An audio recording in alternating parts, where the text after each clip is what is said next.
In the previous lectures, we talked about predictive modeling pipeline.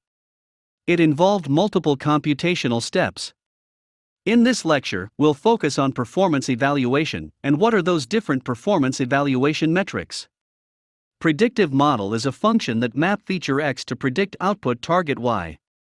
The most common predictive models are either classification problems or regression problem.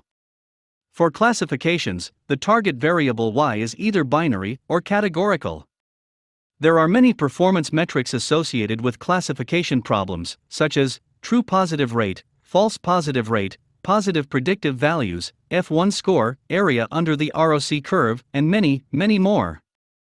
On the other hand, if the target variable Y is continuous, we also have a different performance metrics, such as mean absolute error, mean squared error, and R-squared.